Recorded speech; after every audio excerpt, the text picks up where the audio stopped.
Hey now, a while back I did a dry-aged Chipotle pork loin, some delightful charcuterie. Have no idea what I would want to call it. But when I made it, I thought, you know what, this could use just a little bit more Chipotle character and a little bit more heat, and I think that would just take it over the top. We loved that first version, but I mean, if we can't fly too close to the sun, what's the point in doing any of this? So come along for the ride.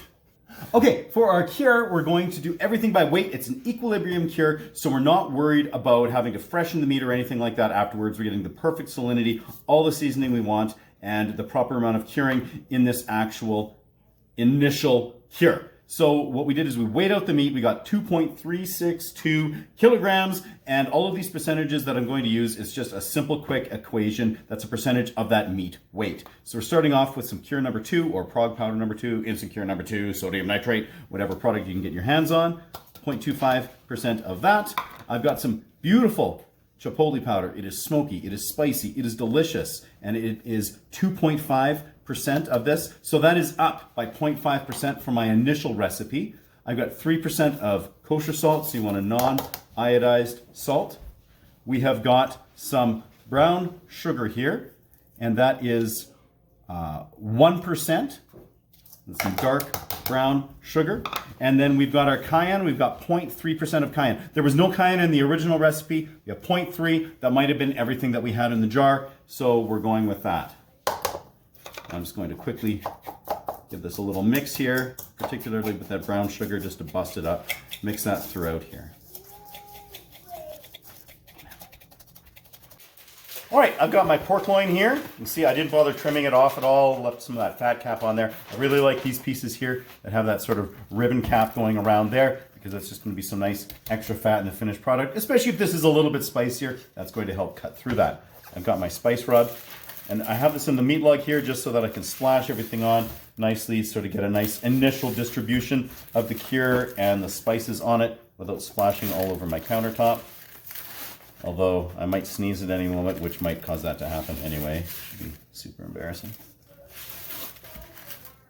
On the edge there. Ooh. I'm going to wind up scraping this all off, all this excess, into the vacuum bag that it's about to go into. Right now, actually. And, ooh, nice and slowly into the bag we go.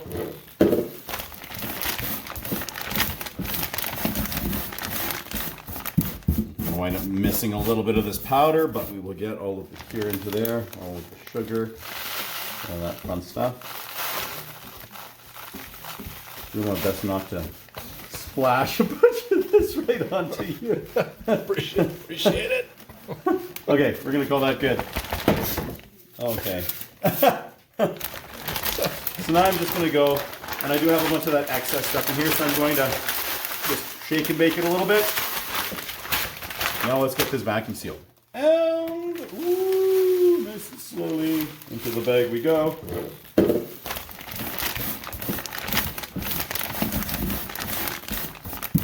I wind up missing. Okay, so now I'm just going to go ahead and vacuum seal this here with my food saver. Mangle that bag a little bit.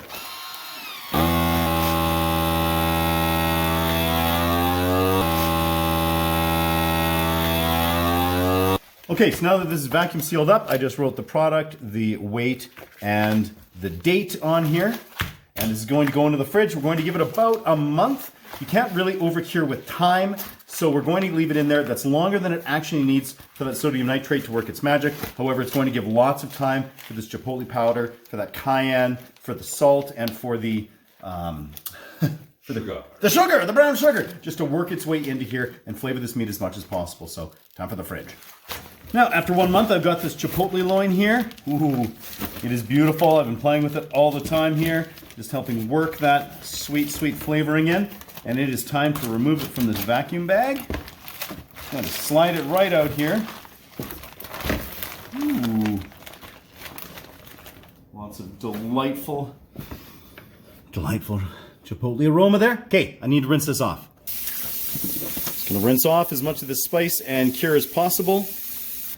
Now just with some paper towel, I'm going to pad this dry. And then we're going to take this out to the smoker. I'm going to be cold smoking this because smoke is a huge component of Chipotle meat. and so I definitely want to have that in the finished product. All right. Oh, Chipotle. I'm going to go ahead, just pop this Chipotle line up into the top rack of the cold smoker, and I'm going to get the pellet tube smoker fired up. So I've got my grill torch here, and I'm just using that to fire up the pellets that are going to be cold smoking. This is maple wood. I absolutely love this torch. I use it all the time for starting campfires, starting pellets like this, and charcoal. Now that we're fired up there, we're going to let the loin smoke. We're going to take this and get it in the fridge and let it off gas. So after a night of off gassing, this smells amazing. Now I realized that the first time we made this, we did a double smoke. We're just going with a single smoke on this, but the other thing we're going to change up here is to take sort of, I guess, the last of this chipotle powder, and we're going to give it a sprinkle all over here, just trying to add a little bit of that actual chipotle character and hopefully a little bit more heat to this, as that was sort of one of the primary objectives of this particular batch.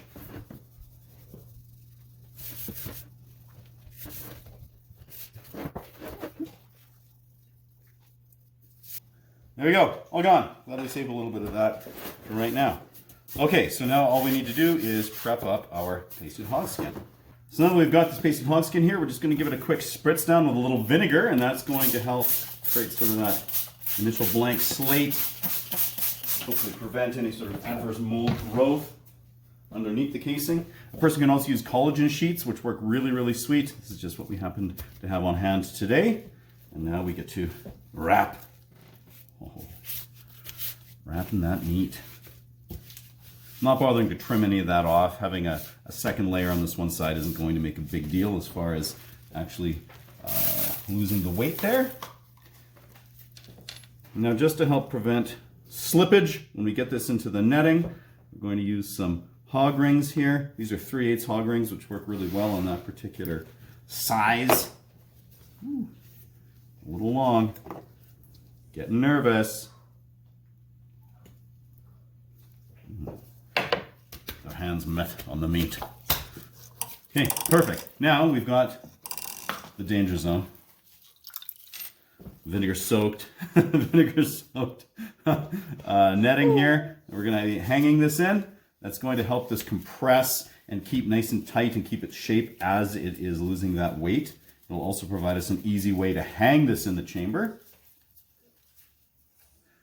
And it'll also make it easy for us to hurt ourselves with vinegar in the eyes. Woohoo! Was that our best? There was no screams. Yeah. No screams. Yeah. Shrieks? Only of excitement. Only of excitement. Okay, now hog rings again on the outside just to hold this together. I have these 1/2-inch ones. They're a little bit larger, which works, I would say, a little bit better on the outside here with the netting, holding that together.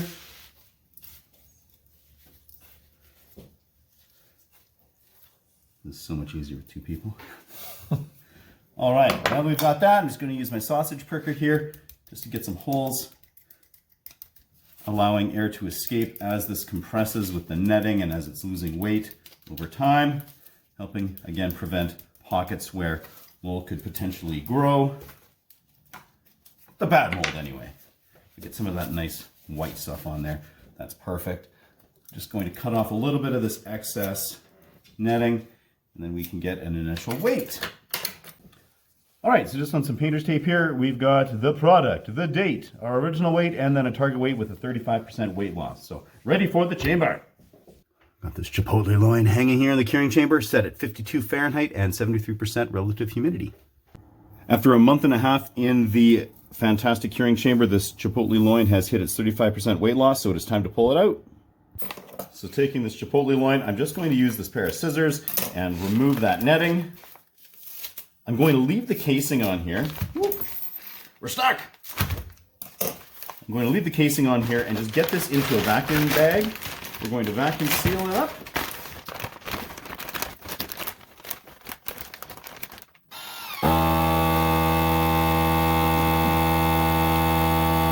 And now what we're going to do is just label this up, get it in the refrigerator, and let it equalize. So if any of the exterior of this is just a little bit drier than some of the interior, that will balance out. Well, it has been a month, and this Chipotle Charcuterie should have equalized quite nicely. So let's slice into it. Alrighty, let's do this.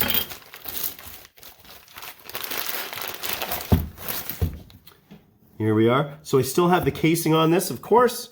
There was no point in cutting that off before we equalized. So I'm just going to peel that off. Ooh. Oh, so much smoke.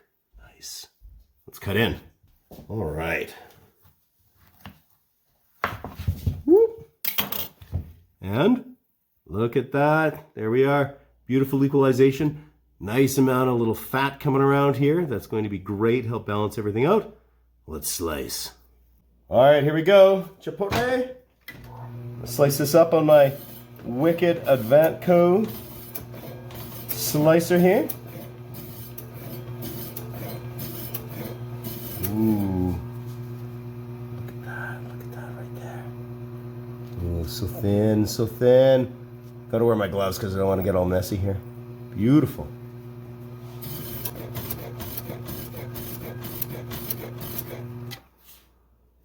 Let us taste. All right, let's give it a little taste here.